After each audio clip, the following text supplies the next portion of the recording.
Hi, Ginger. Thank you so much for this time with W Radio. Welcome to our show. It's named Contrarreloj. Thank you. Hi, nice to meet you. Ginger, let's talk about She-Hulk. This story will premiere in few days, and we would like to know. Well, we met Miss Marvel, Captain Marvel, and the audience is waiting days to meet She-Hulk. Now, how do you feel about this superheroines production boom? I love it. And I try to remind everyone, because I had to remind myself, that all these female superheroes, the comics existed for decades, right? She-Hulk, the comics has existed for decades, and all these other female superheroes were written into the comic books. They just didn't get their own films, or they didn't get their own television shows yet. So now the powers that be are finally letting them exist, and we have this wonderful lexicon of reading materials that we can turn into cinema. And so I love seeing it. It's long overdue.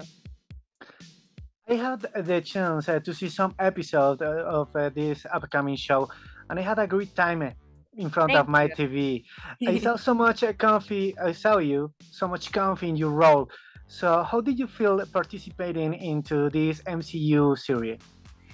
It's so fun because it's all these magical elements that you don't normally get to do in something that's just showing the slice of life. So we get to have such major sets and such cool characters with weird powers and simple, silly storylines where we're also looking at what's funny about just regular life. But I think what's really cool about it is, we get to be really, really funny and really, really silly along the way. And we also get to see a lot of serious, iconic Marvel characters be funny for the first time. So that's exciting.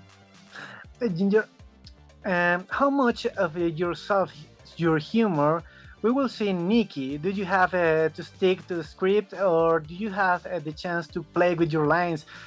How was this process to create this Nikki character?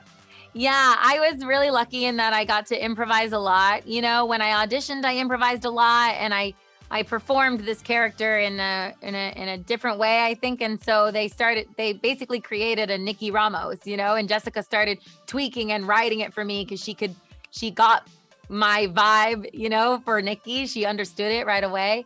And then we were also gifted, like you do in a lot of comedies, thankfully, a lot of freedom to improvise. And for Nikki, that's important because she talks so fast.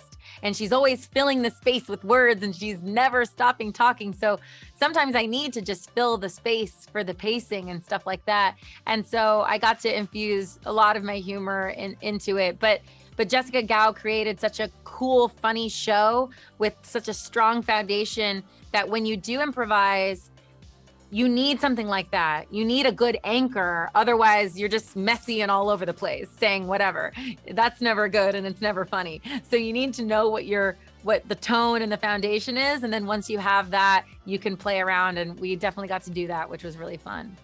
Okay, Ginger, I know we have no much time to talk about it, but why does the audience has to see this show?